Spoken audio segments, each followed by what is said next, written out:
I want to know, what were your first thoughts when you heard about Extreme E, and how Andretti United approached you? I first of all, I didn't believe Extreme E would happen. It sounded like a really crazy idea. I remember my first conversation with them. It was quite a small team at the beginning, and they were saying that there was going to be this like floating paddock with this massive cargo ship was going to hold the cars on, and we'd go around the world with scientists and we'd plant trees in the Amazon rainforest. And I remember thinking, how does that even relate to racing? And I remember there was no team signed up, and it was like, it was a completely different concept. But I really liked the idea, and I had this feeling that I wanted to be involved. And I entered into the drivers program. And then a couple of weeks after I entered into the drivers program, Roger from Andretti Formula E team contacted me, which was then to be the Andretti United Extreme E team. So they joined forces with United Autosports. And that was the rest is history.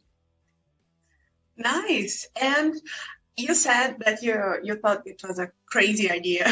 And so how was your preparation for the first race? I mean, after you joined the team and you met everyone, what happened then?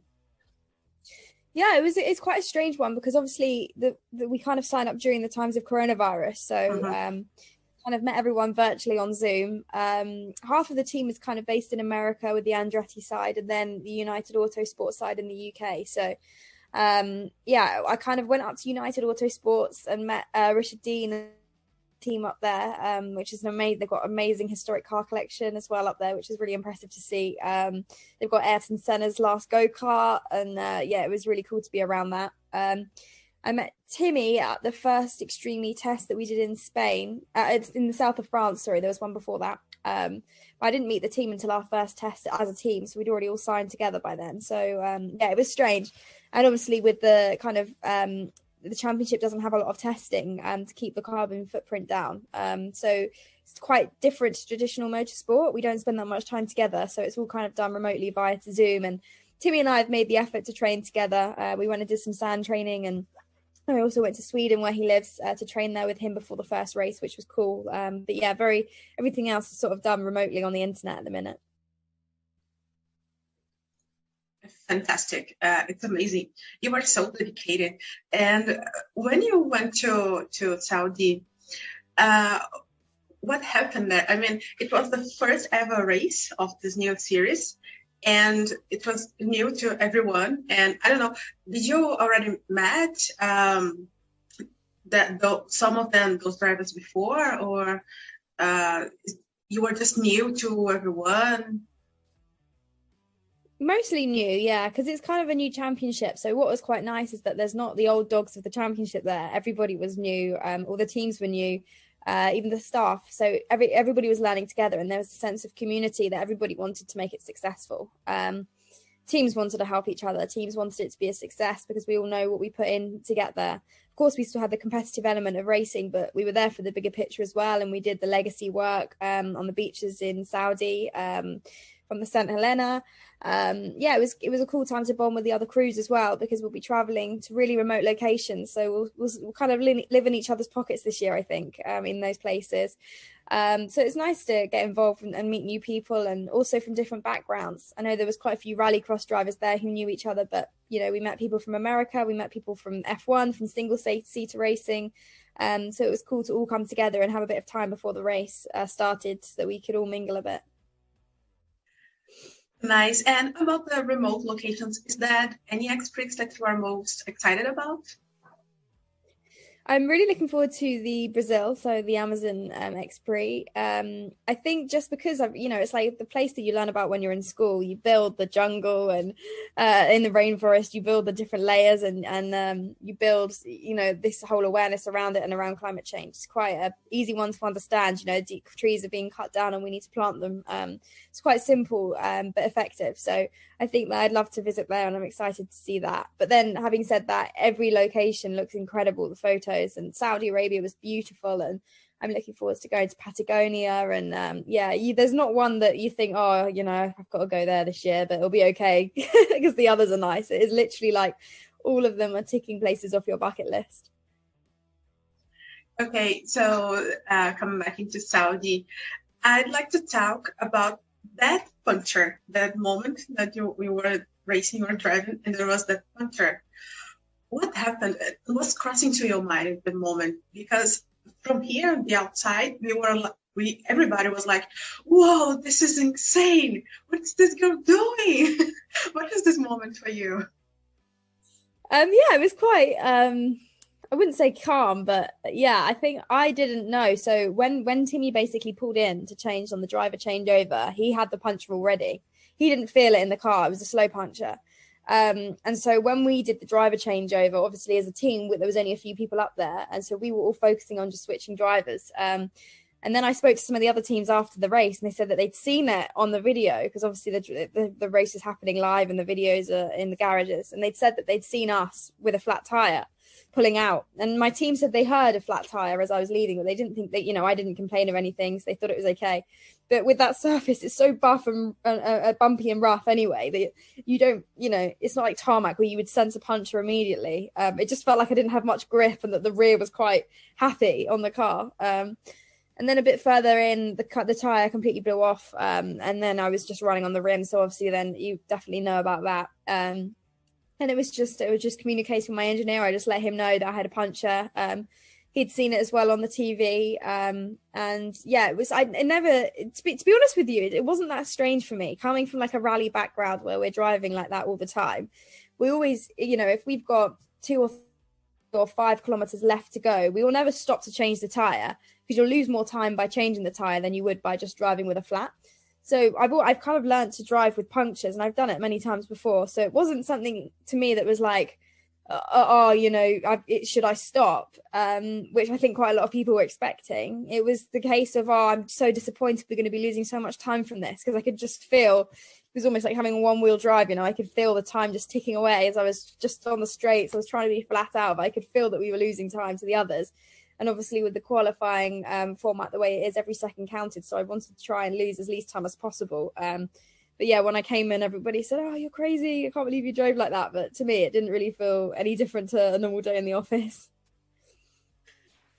Awesome. And going to the final now, RXR was around, I don't know, maybe 30, 40 seconds ahead of you during the switch drivers, and you managed to decrease this distance around 10 seconds. So I'd like you to talk about that, because we could feel that you never meant to give up. I thought that you were like, okay, I believe I can win this race. So I'd like you to talk about this moment. Yeah, I mean, obviously it's a new format for us, so it's kind of, in terms of strategies and things like that, it's difficult to know how to play it, because like in the finals and in the qualifying sessions, if you're in front because of the dust, nobody's going to realistically overtake you in those circumstances that we were racing in, because say you're 30 seconds behind, the road actually in front of you is clear. But then if you're trying to overtake someone, it's going to become, the vision is going to become less and less. So then you'll have to back off. So to actually reach the point where you can drive through the dust and overtake someone, it would be a massive challenge. So I think the strategies for most teams was in the semi-finals and in the final, if whoever comes out of the first corner first will win the race. So I don't think that Molly was particularly pushing, and my team were only ever telling me the gap behind me, so the gap to X44. And so I never knew how in front Molly was of me. I obviously knew what it was at the driver changeover, but it wasn't, of course we always try and drive to the best of our ability, but with the dust, you almost make the job harder if you try to overtake. But I think the racing format will change slightly for the next events maybe, or, for sure the dust won't be as bad. So hopefully we'll see some closer racing action through the second lap as well as the first. Okay, so what was the highlight of the whole weekend for you? Oh, that's a difficult question. Obviously, it was finishing, standing on the podium at the end of the weekend, because it, not just for that race, but for the whole build up. We'd been speaking to the team for almost a year, and there'd been so much anticipation, and nobody knew what would happen in the event, and nobody knew what the race would turn out like, which teams would be fast. And I think it was just a sigh of relief that we'd made it, and that we'd, you know, come home with a trophy, which was just icing on top of the cake for us. It was really cool, and me and Timmy were both really proud of that, because we put a lot of work in throughout the week and before that with our training. So that was definitely fun. We also the track walk was quite interesting, because our SUV, we kind of all the teams had different cars, but our SUV was struggling to get up the hill. So me and Timmy actually ended up like running up the sand dunes for some of it, which was quite fun. And it was one of those times he was filming it, and he said this is going to be like a story to tell the grandkids in 10 years' time. So we were both just in the middle of the desert, completely sweating, so hot, but just still trying to take as much as we could from the track in. And it was just one of those moments you look back and laugh on. Okay. And do you think the other teams considered Andretti United like the underdogs? And if so, you think this perception will change during the championship?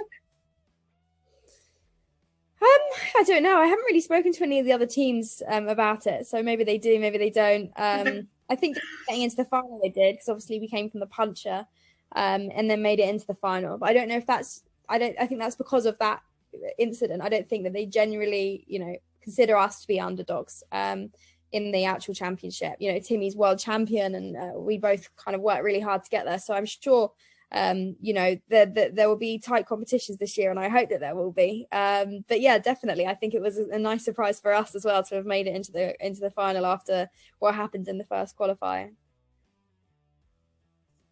Okay, and how is for you to be in a team with people like Andretti and Zach Brown together, and you have Timmy Hansen, and it's like a lot of huge people from the motorsport world.